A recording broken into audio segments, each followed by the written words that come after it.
Okay, number 5. So here we have CX, FU, IR, blank, OL, RI. So, ang medyo tricky yung problem natin kasi nasa gitna yung missing.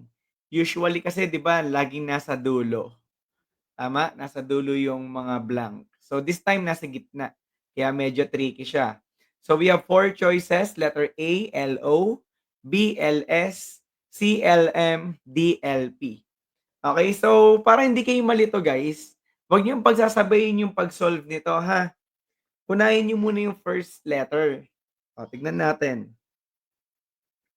First, we have C to F. O, ilang letters ba yung na-skip from C to F?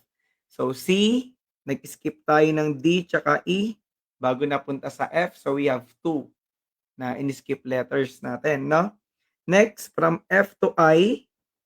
So, F, ano next kay F? So, we have G and H. Tama? F, G, H, then I. So, may dalawang letters na naman na skip. So, parang yun na yung pattern dito. So, I. So, syempre, mag skip din tayo ng dalawa, which is J and K.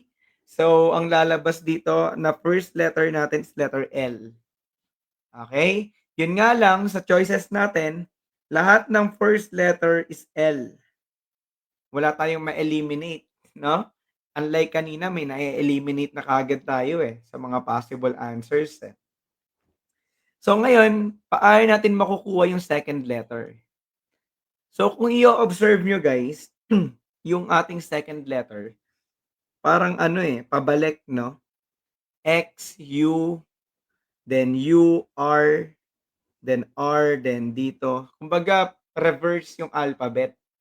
So usually 'pag pabaliktad yung alphabet, siyempre para hindi kayo malito, dun kayo sa dulo magsimula, tama? Dito tayo magsisimula ngayon, kay I tsaka L, para hindi kayo malito. Kasi mahirap mag-ano, eh, mag-alphabet 'pag reverse 'no, or pabaliktad. So dun tayo kay I mag-start. So I, J, K, and then L. So dito may dalawang letters na na-skip. So kung ifa-follow natin 'yan, tignan natin kung ano yung next letter natin. So L, punta tayo dito, L, M, N, so O. Tama kaya yung O? So tignan natin.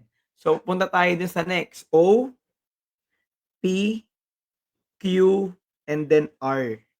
So kung mapapansin niyo, tama yung ginagawa nating pattern, nag-i-skip tayo ng 2 letters pabalik. Okay, so tama yung sagot nating LO. So ang sagot natin is letter A. Yan, nakuha po ba? Sino naintindihan ba yung number 5?